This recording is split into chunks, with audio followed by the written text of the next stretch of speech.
Hey, how you doing? This is RJ. So today I'm going to talk about why the MCU is dying. Now, first off, I'm not saying it is dead, nor am I saying that it is 100% sure that it is going to die. I'm saying it is dying, that is to say, it is in a rapid state of decline, and we can see that by box office numbers and viewership numbers, etc. And last week I went over a 5-year-old interview with Bob Iger and his predictions of what was going to happen with Disney, including the MCU and all of Marvel, in the future, and analyze that to get to the heart of the philosophical ideas behind where he went wrong. But today I'm going to take those same words of his and analyze them very briefly. I'm just going to give a 2-second summary, but I'm going to analyze them according to the business reasons why this doesn't work. And one of the key components to why this doesn't work and why I'm concentrating on it is because it destroys good storytelling. Now, before moving on, if you want some good storytelling, there are 2 links in the description and the pinned comment. They are for my 3 graphic novels. 2 are superhero graphic novels. 1 is a sword and sorcery low fantasy. I go back to the early Marvel methods of making good comics and concentrate on things like nitty-gritty, down and dirty character development. And you're looking at some of the beautiful art from those graphic novels in the background. So if that looks or sounds appealing to you at all, click on one of those links in the description or the pinned comment and go over and order yourself a copy of one of my graphic novels today. But back to the topic. So, as I said, I'm going to concentrate on a few things that Bob Iger said in that old interview from 5 years ago.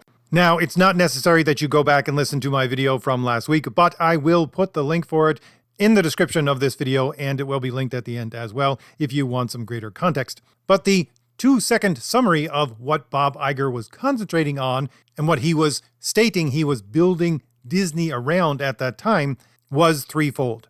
Number 1, telling stories in a new way. Number 2, brand recognition. Number 3, leveraging intellectual property. Now, none of these are bad things in themselves, but the specific combination of what they did with them for Disney, and specifically what I'm concentrating on here is the MCU, does lead to this rapid decline, both within storytelling and the business side of trying to sell those stories. And in that interview, Iger concentrated on his 3 acquisitions that he made for Disney to try to fulfill his future vision for the company. And it was the acquisition of Pixar, Marvel, and Star Wars. And I put them specifically in that order because Pixar, he says, was acquired because of its new storytelling methods and way of conveying stories to an audience, while Star Wars was purchased because of its high brand recognition, but Marvel is sort of in the middle of those two. Marvel, although it has been around for much longer than either of those other 2 acquisitions that he made, certainly within the various iterations of some of the characters, it didn't have the highest brand recognition. It did among comic fans, but not really in the general public. But at the same time, it told stories in a different format that they could then bring into the mainstream and utilize that in order to pull from both ends. That is to say, new kind of storytelling and brand recognition.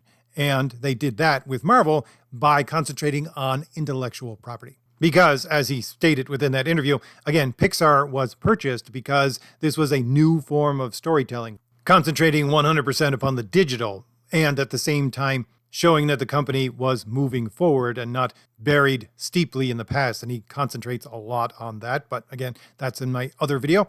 Whereas for Star Wars, its brand recognition was through the roof. Everybody knows what Star Wars is, at least in the Western world. Not only was Star Wars the biggest thing when it came out for decades and decades, but when the prequels came out, I don't know if you were around when that happened, but it was, well, I'll say from the consumer viewpoint of myself when it was happening, it was the biggest advertising campaign of anything I had ever seen. Certainly the biggest one for any kind of story. And it went on for a long time before any of the prequels even came out. I can remember walking through shopping malls and hearing people who you would think would have absolutely zero concept of what Star Wars was saying, I wish the darn movie would just come out already, because its branding was everywhere. And the reason why Iger states that he was using Pixar in its new forms of storytelling and Star Wars in its massive brand recognition in order to serve Disney was the fact that, in his words, there is a proliferation right now of stories everywhere. Therefore, you have to hook your audience with something. And his something for those two, respectively, was A, a new kind of storytelling, or B, brand recognition. Now, I just want to make a note here that you'll notice neither of those two things have anything to do with actual good storytelling, but we'll get into that in a little bit. But let's look again at Marvel and the MCU and how it is in between the acquisition of Pixar and Star Wars. Because, as I said, Marvel was a recognized brand, but by only a very specific section of the population. Therefore, the concentration was much more on the leveraging of intellectual property with Marvel in its different iterations, that is to say, one within its publishing and two within the MCU. And that was specifically done by taking that massive number of stories over the decades that Marvel had produced, all of that intellectual property, and leveraging it, that is to say, using the best of what was there in order to build brand recognition for Marvel so that everybody in society would recognize the name of Marvel. And again, the reason for that was if the brand recognition is then that high, with the proliferation of storytelling out there, people will just be gravitating towards Marvel because it says Marvel, and that's how Disney will continue to make its money. Now, as I said, this entire thing will come to a head within good storytelling, or the lack thereof. Because when Iger was talking about new ways of telling a story, things like completely digital animation, he wasn't just talking about technology. He was also talking about new social ways in order to tell a story. This would be expressed by the words of the woman who is playing the new Snow White in the upcoming movie, if it ever comes out, saying, and I can't remember her exact words, "It's not the 1940s anymore. Snow White is not going to be saved by the prince." Why? Because that's an old form of storytelling. They must now move on to the new form of storytelling, which is connected to the political milieu right now. And that's how Iger anticipated that Disney was going to leverage all that it could in order to keep its brands relevant. Because the first MCU movies were very much the old Marvel storytelling. I will tell you right now, as a fan, growing up watching any kind of superhero movies, especially Marvel movies, I would say, it was cringe, to say the least. Then you got into the new X-Men movies, and they, at the very least, while using old intellectual property, did try to tell the story that originally came out of Marvel in new and different ways. That is to say, within good storytelling that fit within movie making, so I'll give them kudos for that. But when they moved into the MCU, they were just telling the same stories over and over again. Now, for the general public, that was probably fine because they didn't know these stories. But quite honestly, when I watched the first Captain America, I said, yeah, that was nice. It was technically well done. I sort of enjoyed it, but I know that story like the back of my hand. So it wasn't considered great by me. But my point being that the beginning of the MCU was very much dependent upon the history of Marvel Comics. And Iger saw a slow evolution from that point towards his so-called new kinds of storytelling. However, this is complicated by several factors that impact that storytelling itself. So for a moment, I'm going to expand my view and talk about Marvel and DC Comics, not just Marvel Comics as a progenitor of the MCU. If you look at the two main characters of DC and Marvel respectively, they would be, in my estimation as a comic fan, Superman and Spider-Man. But here's the problem with relying on those intellectual properties and to some extent the branding of those intellectual properties, because pretty much everyone knows who Superman is. And I would say most people, even before the MCU, had some basic understanding of who Spider-Man was. The problem with Superman is that he has been around as a character for so long that the character will go into the public domain sometime within the next 10 years. And that's a problem, because if you don't have control of that intellectual property or the brand, then you can't leverage it to its maximization. Even, I would say, you couldn't leverage it half as much as you would be able to do if you had complete control. And that statement I would back up by the statements made by Disney which, when dealing with Mickey Mouse, which is just about to go into the public domain, have stated that they will slowly phase out using the character within their branding and then within their company because, again, they won't have complete control over the intellectual property anymore. Now, I'm sure it will be slow and they will simply phase out the earlier versions of the character first, the ones that are in the intellectual property public domain, and then move with the years doing the same thing over and over again. But the point being, again, their intent now is to phase the character out, certainly as the mainstay of their company. So the same thing would most probably happen with Superman when he goes into the public domain about 10 years from now. And this is why you would see DC Comics trying to reboot their entire line of superheroes over the last 5 years or so, over and over again, in order to switch out all of those characters for newer versions of those characters. That way they can still leverage that intellectual property, but it will be a new character and no one can copy the new character, and moving forward, they will brand according to the new character. On the other hand, let's look at Spider-Man for Marvel.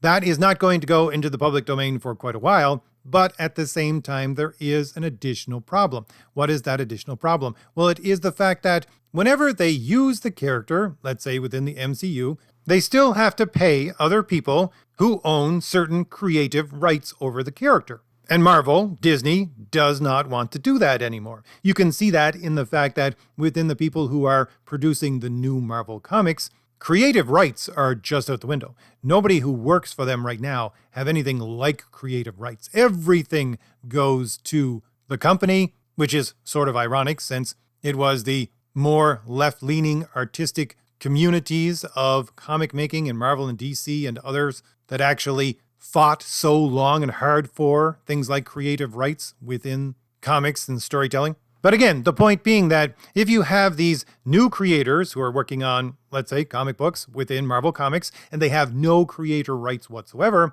then get them to create a new character and then switch out that new character that looks very similar to the old character, and then we don't have to pay creative rights to anyone, and all the money goes to the company. Now we can see this with the replacement characters for Peter Parker Spider-Man. And I say characters because in listening to so many Marvel podcasts over the years and discussing this thing on my channel for years and years, yes, there are two characters who are supposed to be replacements for Peter Parker Spider-Man. Number one is Miles Morales Spider-Man. Number two is Miss Marvel. So let's talk about Miles Morales Spider-Man for just a second and through it discuss the elephant in the room. Which is, why in the world, if they're going to make new characters, do they have to gender swap and race swap and all of this kind of thing in order to make the new character? Well, it has something very specifically to do with the new kind of storytelling, obviously. But first of all, let's look at Miles Morales Spider-Man as a character itself. Miles Morales Spider-Man is basically a carbon copy of Peter Parker Spider-Man, who is the real Spider-Man, but is race swapped and at the same time simply does not have the pathos of Peter Parker, which is to say that Uncle Ben moment where his uncle died and he realized with great power comes great responsibility. That part is missing from the Miles Morales story. And the thing is, that's not missing as an accident, it's missing specifically and very much purposefully from Marvel Comics within that character and all of the newer characters. The director of content during the time that these characters were being pushed in their maximum said that these new characters were specifically built without pathos, without that suffering moment. And to answer the question why, well, let's take a step back for one moment and talk about, as a whole, why they need to insert what is commonly known as progressive politics into the new forms of storytelling. Well, quote-unquote progressive politics has been inserted so much into this kind of storytelling for, at the very least, the last 10 to 15 years, because progressivism itself has a brand. It is very much something that is sold by brand recognition. And we can see this from the fact that you have certain sections of the population who will vote for the Democratic Party no matter what because of brand recognition. You just check the box next to D on your ballot when you go in to vote. It doesn't matter who they are. It doesn't matter what they say. It doesn't matter what they're going to do. You just check that box. Why? Because brand recognition. And this is very much the way the progressive political scene actually operates, because it operates on an idea of we can make things better in the future, which is to say, they don't really have to produce results or facts as to how and what they're going to do in order to make a promise. They just have to hook it on the future. They have to hook it on a narrative. It's very much tied up with the idea of storytelling and very much tied up with the idea of branding. This is why, for example, I railed at one point against that book that came out from Gene Yang in DC Comics, which was Superman Smashes the Klan. And people on the progressive side of the aisle were attacking me and that video because they were saying, what, do you support the Klan? And I'm like, no, but he's telling the story according to a narrative, not according to history. According to history, the Klan is a product of the Democratic Party and was used to very much implement situations where Democratic Party members would get elected.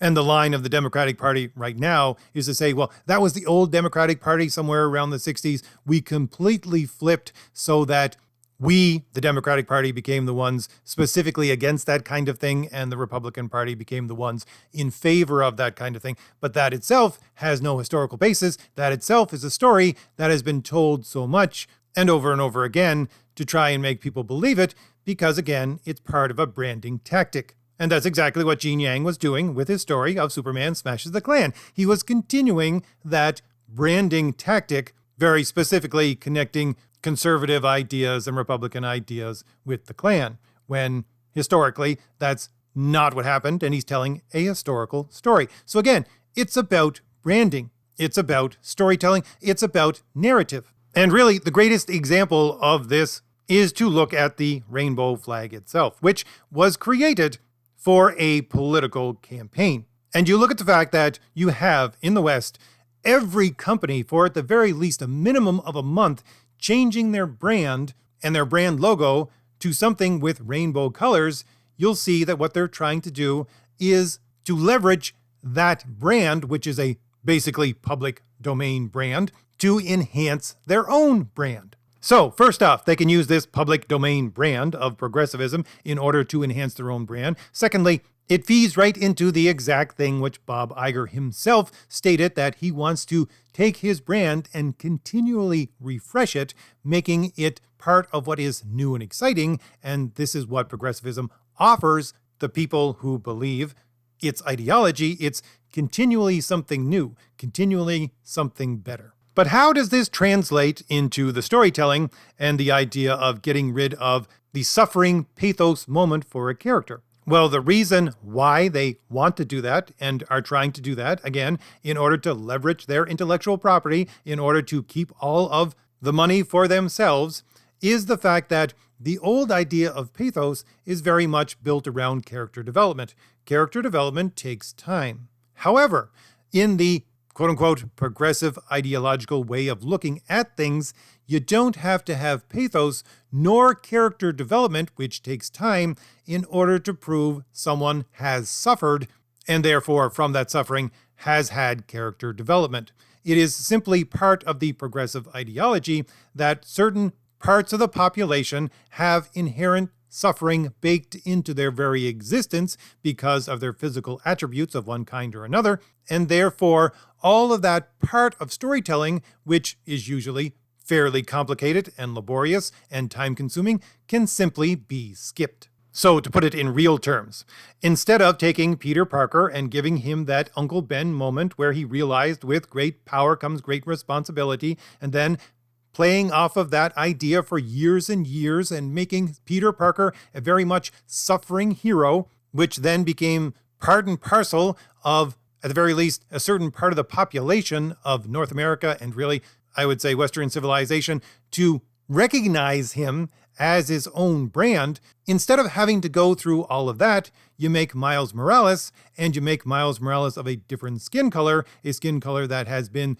according to progressivism, historically and systemically oppressed. Therefore, all of that suffering is supposedly already understood and accepted by the audience before they even get to any of the storytelling, and therefore you don't have to clutter up the storytelling, nor take the time to make it part of the storytelling in order to sell it to the audience that this character has character development. And this is the exact same thing with Kamala Khan, Miss Marvel, the other version of who they're trying to replace Peter Parker Spider-Man with. And again, that's a statement coming out of Marvel themselves, saying that she is the new young hero that Spider-Man once was. And this fits in very neatly with a lot of the criticism that the new Marvel's movie is getting right now, which has been pretty much the biggest flop in all of the MCU history, and is tagged to the idea I started with, which is the rapid decline of the MCU.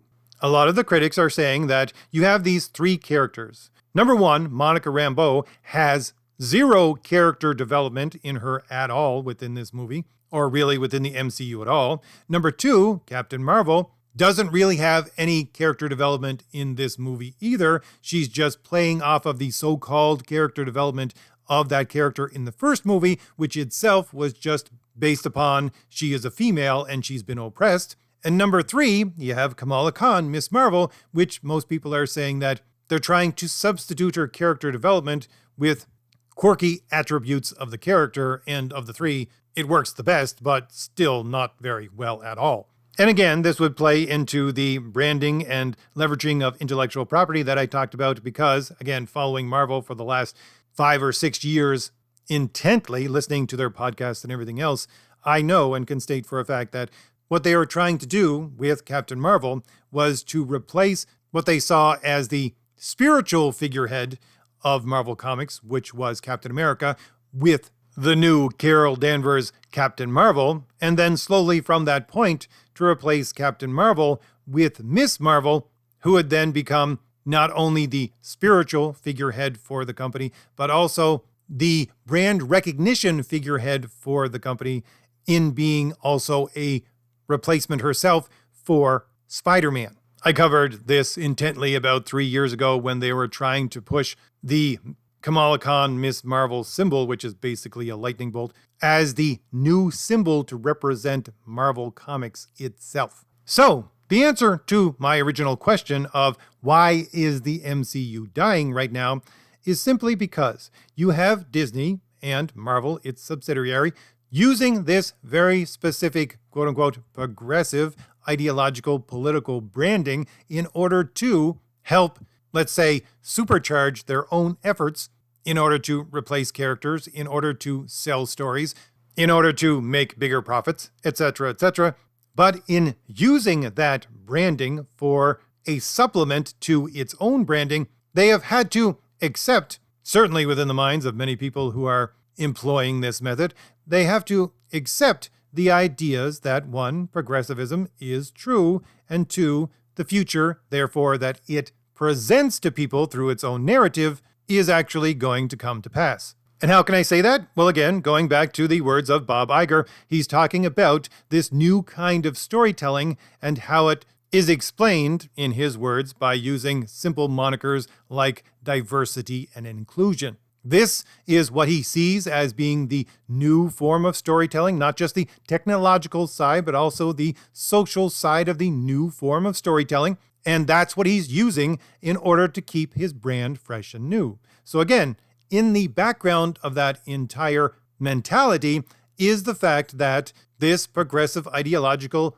bent, the ideas of things like diversity and inclusion, which have to be implemented specifically in a very specific way, is going to keep your brand fresh and new because it is itself something always fresh and new, which is the narrative of progressive ideology and how it exists. But at the end of the day, when you look at that kind of mentality and what it is doing to the storytelling, for example, as I said, replacing the idea of pathos, suffering, and character development with the idea of systemic oppression, which is represented by skin color and gender, etc., etc. When you substitute those things for the old methods of telling a story, the traditional methods, the painstaking methods of developing a character and telling a good story, you can see that this new progressive way of telling a story is simply inferior. And that, in a nutshell, is why the MCU is dying.